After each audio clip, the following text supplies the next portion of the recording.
الصلاۃ والسلام علیکہ یا سیدی یا رسول اللہ، الصلاۃ والسلام علیکہ یا سیدی یا حبیب اللہ۔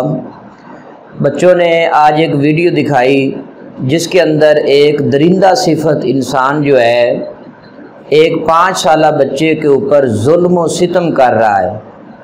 وہ شخص تو معلم کہنے کے بھی قابل نہیں ہے، اس کو معلم نہیں کہا جائے گا، بلکہ وہ ایک ظالم ہے جس نے تمام کے تمام استاذوں کے دلوں کو مجروح کیا ہے کہ کوئی بھی استاذ اس طرح اپنے روحانی بیٹے کے اوپر ظلم و ستم نہیں کرتا جس طرح اس شخص نے ظلم و ستم کیا۔ پنڈی بٹیاں کے ایک مدرسے کا یہ معلم ہے جو کہ معلم کہلانے کے قابل نہیں ہے۔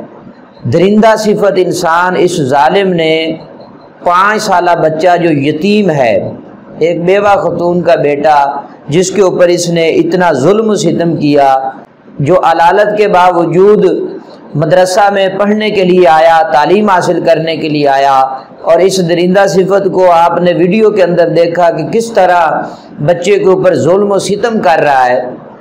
کوئی بھی انسان کسی جانور کے اوپر اس انداز سے ظلم و ستم نہیں کرتا جس طرح اس بچے کے اوپر ظلم و ستم کیا گیا۔ اس کے ہاتھوں کو باندھا گیا، اس کے پیروں کو باندھا گیا، پھر وہ گیند کی طرح اس بچے کو گھما رہا ہے اور مار رہا ہے۔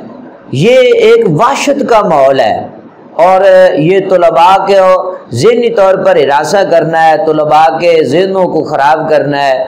اور یہ جہاں تک ویڈیو پہنچی ہوگی، جن بچوں نے دیکھی ہوگی، صاف ظاہر ہے کہ وہ بچے جو ہے مینٹلی طور پر ڈسٹرب ہو گئے ہوں گے۔ حکومت سے ہماری یہ گزارش ہے، حکام بالا سے یہ گزارش ہے کہ ایسے بندے کو جو بچے کے اوپر بے دردی کے ساتھ ظلم و ستم کرتا ہے اور تمام کے تمام اساتذہ کا نام خراب کرتا ہے، اس کو علل اعلان پھانسی دینی چاہیے، اور یہ پھانسی کے قابل ہے، اور اس کو عبرت کا نشان بنانا چاہیے کہ کس طرح اس نے ایک 5 سالہ بچے کے اوپر ظلم و ستم کیا، اور اسے بھی عبرت کا نشان بنایا جائے تاکہ کوئی بھی ایسی دوبارہ سے جسارت نہ کر سکے۔